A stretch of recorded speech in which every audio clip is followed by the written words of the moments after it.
Trying out the new system, the new Mevo camera. So I'm not sure if we're actually working or not. But yeah, today I wanted to talk about, for those of you who don't know me, my name's Kurt, real estate agent for McGrath Estate Agents at Springfield. So I look after the greater Springfield area.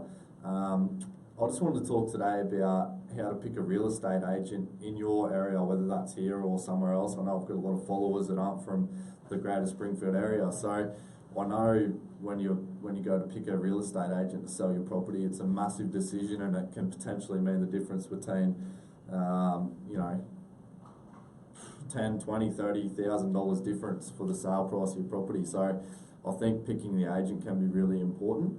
You know, there's a lot of sort of sites and stuff now that get advertised on TV, such as Agent Finder, etc. And you know, I would probably suggest steering clear of those. Reason being, a lot of those internet websites that help you find a real estate agent, the real estate agent himself or herself is actually paying a fee to be involved in that. And from my experience, the most productive and the most professional real estate agents in the industry definitely don't need to be paying anyone to get business. So generically, I'd say probably steer clear of those sort of ones, because you're going to get the desperate agents that are paying the money to be involved in those sort of things.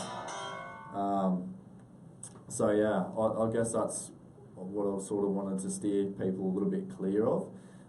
If it was me and I wasn't a real estate agent and I was you and I was looking to find a real estate agent in the area, I'd be doing a little bit of research. So I'm sure the majority of you get thousands of pamphlets in your mailbox every week. From every different real estate agent in your area.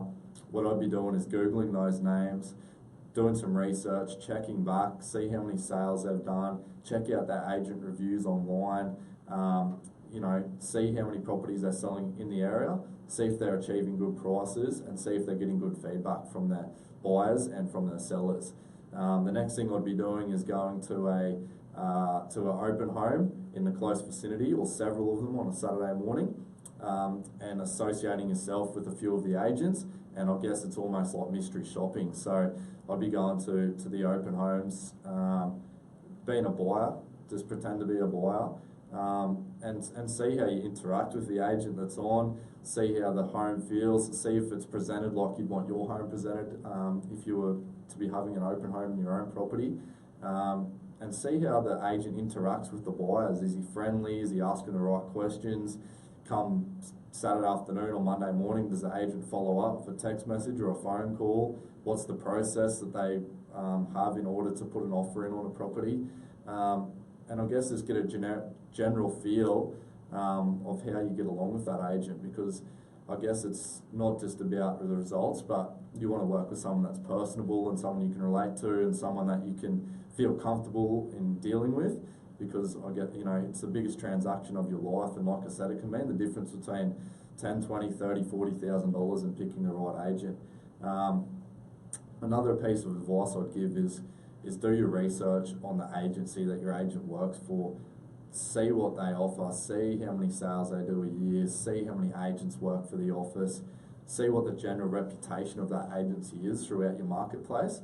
I think sometimes people get tied down and they end up with a referred agent that doesn't live in the area or doesn't work in the area as generally, and you know, that agent may not have the information that needs to be provided for potential buyers. So I think finding an agent that's very active in the community, knows the area well, knows where the schools are, knows where the public transport is, knows where the local shops are, knows where to go, knows all about it, and that's another really important thing. So I think, you know, I've seen in the past a lot of people that've been told about an agent or referred an agent, or they've found an agent on agentfinder.com or something like that, who's not actually from the area, and they end up tied down with an agent that doesn't really know what's happening.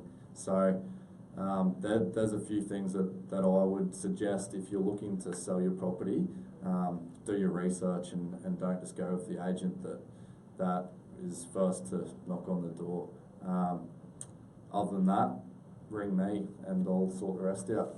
So cheers guys, thanks for tuning in.